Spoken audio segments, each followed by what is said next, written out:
Assalamualaikum, dear students. Hope you are fine.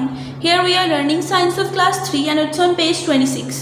तो आज हम क्लास 3 की साइंस का यूनिट 5 पढ़ेंगे. इसका टाइटल है प्रोड्यूसर्स, कंज्यूमर्स एंड डिकम्पोजर्स. कि लिविंग थिंग्स कैसे प्रोड्यूस करते हैं, कंज्यूम करते हैं और डिकम्पोज करते हैं. सबसे पहले हम इसके ऑब्जेक्टिव्स को रीड आउट कर लेते हैं कि हम इस चैप्टर में क्या क्या पढ़ने वाले हैं.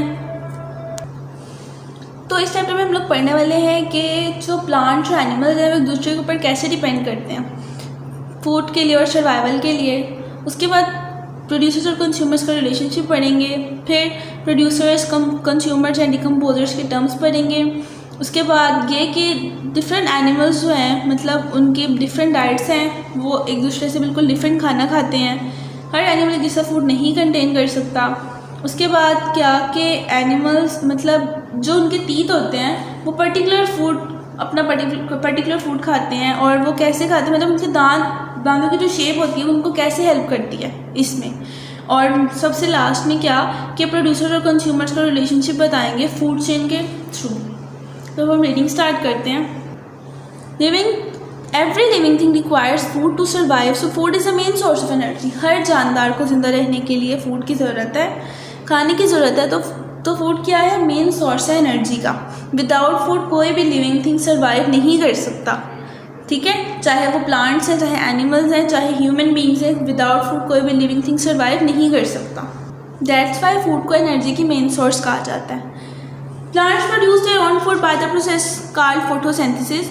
जो प्लांट्स होते हैं वो अपना खाना खुद तैयार करते हैं और उस प्रोसेस को क्या करते हैं? कहते हैं फोटोसिंथेसिस. इन इस प्रोसेस में they use sunlight to make food. वो सनलाइट का इस्तेमाल करते हैं फूड बनाने में. There is a green pigment called chlorophyll.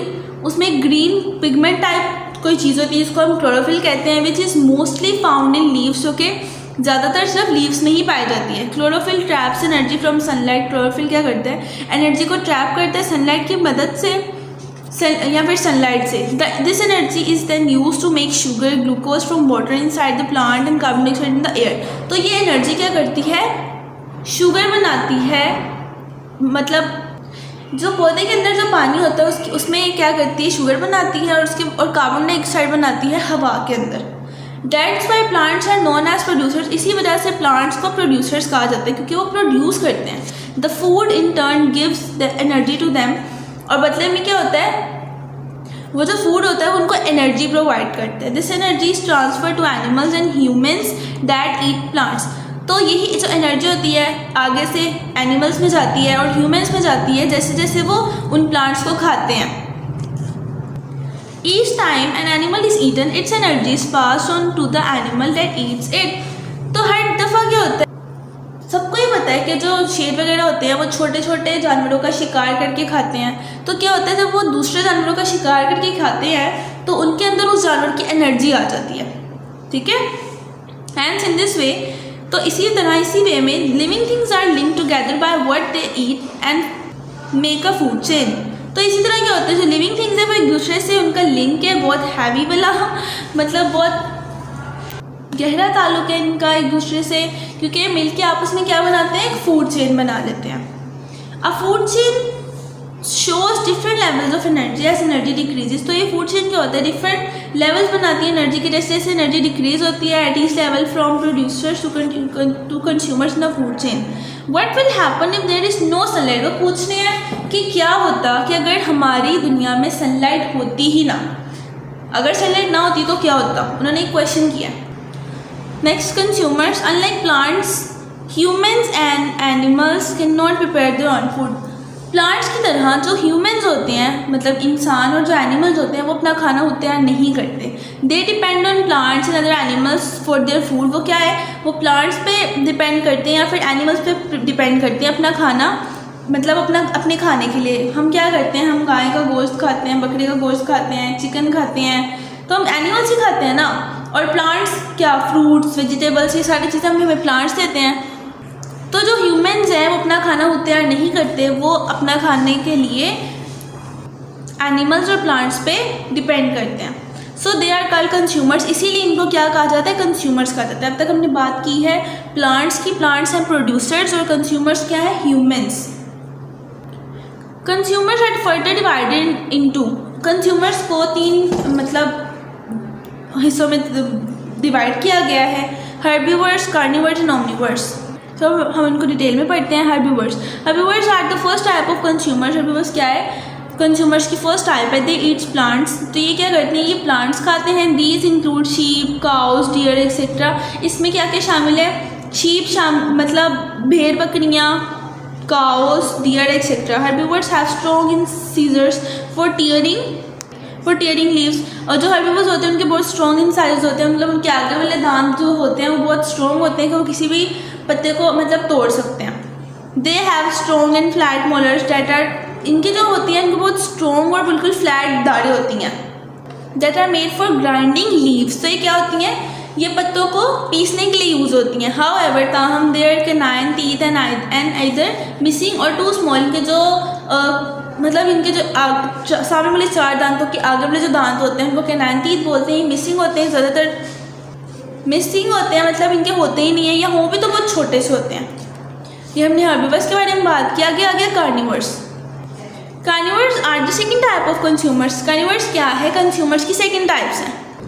They eat meat, वो गोश्त खाते हैं। These include lions, wolves, eagles etcetera. इसमें शेर और ईगल्स वगैरह शामिल हैं। Carnivores as meat eaters. Carnivores मतलब गोश्त खोरों के तौर पर have very large and pointed canine teeth for stabbing and killing their prey. तो इनके बहुत कह लो कि बहुत बड़े और बहुत पॉइंटेड कैनाइन होते हैं, क्या? अपने शिकार को पकड़े रखने के लिए और उसको मतलब मारने के लिए। Their sharp incisors and pointed canine teeth are perfectly designed for both weakening the prey and then eating it. तो इसके जो सामने और साथ वाले दांत होते हैं बहुत अच्छे से डिज़ाइन किए गए हैं ताकि वो अपने शिकार को बिल्कुल भी जाने ना दें, उनको कमज़ोर करके रखें और उनको खा सके आसानी से। The molars are less in numbers और एब्सेंट ऑल टुगेदर। तो जो मोलर्स होते हैं मतलब जो दाढ़ें होती हैं वो यहाँ तो एब्सेंट होती, मतलब वो बहुत इनकी तादाद में बिल्कुल कम होती है, क्योंकि उनके सारा काम तो आगे वाले दांत ही करते हैं, इसी वजह से। Omnivores are the third type of consumers. Omnivores क्या है? कंज्यूमर्स की थर्ड और लास्ट टाइप है। They eat both plants and meat. ये क्या होते हैं? सारी चीज़ें खा लेते हैं, प्लांट्स भी खा लेते हैं और मीट भी खा लेते हैं। These include bear, humans, raccoons etcetera. तो इसमें क्या होते हैं? बियर शामिल होते हैं, ह्यूमन्स शामिल होते हैं और रकून्स शामिल होते हैं। Humans are Omniverse. ह्यूमन्स क्या होते हैं? ओमनिवर्स होते हैं, meaning they eat a variety of foods including meets and plants. तो ये क्या करते हैं ह्यूमन्स? मतलब वो हर वैरायटी का फूड खा सकते हैं, उसमें चाहे गोश्त भी शामिल हो चाहे मतलब प्लांट्स भी शामिल हो। Each omnivore will have teeth that are specifically adapted to the diet it consumes। हर ओमनिवर जो होता है उसके दांत होते हैं वो ऐसे डिज़ाइन किए गए हैं कि वो अपनी डाइट मतलब कंज्यूम कर सकें। ईच तो this design for a specific role in processing the food eaten. तो हर जो टीथ है वो किस लिए डिज़ाइन किया गया है? मतलब हर तरह का फूड ईट करने के लिए हर दांत को डिज़ाइन किया गया। और ओमनिवर्स के दांत कंप्लीट होते हैं, इनके पास इंसाइजर्स भी होते हैं, कैनाइन्स भी होते हैं, मोलर्स भी होते हैं, हर तरह के दांत होते हैं और वो एक जैसे होते हैं। Scavengers are animal born on insect that feeds on dead matter. The leftovers from their food are then broken down even further by decomposers. Some common scavengers are blowflies, vultures and foxes. तो ये scavengers के होते हैं जो कि मुर्दा चीज़ों से अपना खाना हासिल करते हैं। ये decomposers के हाथों मारे जाते हैं, और लेकिन ज़्यादातर blowflies, vultures और foxes होते हैं जो scavengers में आती हैं। Decomposers are living things. Decomposers क्या होते हैं? लिविंग थिंग्स होते हैं। डिकम्पोजर्स में लिविंग थिंग्स होते हैं जैसे कि bacteria, fungi that break down dead plants and animals into smaller nutrients. They are microscopic in size. तो वो क्या करते हैं? वो प्लांट्स और एनिमल्स को बिल्कुल छोटे छोटे न्यूट्रिएंट्स में बदल देते हैं, उनको तोड़ देते हैं, और जो बैक्टीरिया और फंजाई जो होते हैं वो दिखने में बहुत ही छोटे होते हैं, इनका बहुत माइक्रोस्कोपिक साइज होता है, इनको हम सिर्फ माइक्रोस्कोप की हेल्प से देख सकते हैं। Decomposers are nature's recyclers. ये नेचर रिसाइकलर्स होते हैं। They recycle the nutrients back into the soil which are again used by producers. तो ये क्या करते हैं? वो जो न्यूट्रिएंट्स होते हैं जिनको ये तोड़ते हैं, ये इनको दोबारा से सॉइल में ही भेज देते हैं, तो वो ताकि वो दोबारा प्रोड्यूस कर सकें या प्रोड्यूस हो सकें। Observe this food chain that which shows a relationship among the producers, consumers and decomposers। अब लास्ट में उन्होंने एक फूड चेन बनाई है जो कि बता रही है कि क्या है कि जो फूड चेन मतलब कि जो प्रोड्यूसर्स, कंज्यूमर्स और डिकम्पोजर्स का रिलेशन क्या है। सबसे पहले क्या है, प्लांट्स हैं। The plants make its own food by using sunlight. तो जो प्लांट्स होते हैं वो अपना फूड खुद तैयार करते हैं, किसकी मदद से, सनलाइट की मदद से। The grass over Yeats grass, तो उसके बाद जो ग्रास ओवर होता है वो ग्रास को ईट करता है। Next, the rat eats the grass over, जो चूहा होता है वो ग्रास ओवर को खा जाता है। उसके बाद the snake eats the rat, और उसके बाद जो स्नेक होता है वो चूहे को खा जाता है। The eagle eats the snake, जो ईगल होता है जो ईगल होता है वो क्या करता है, स्नेक को खा जाता है। और ये सारे किससे कनेक्टेड होते हैं, the decompose dead plants and animals.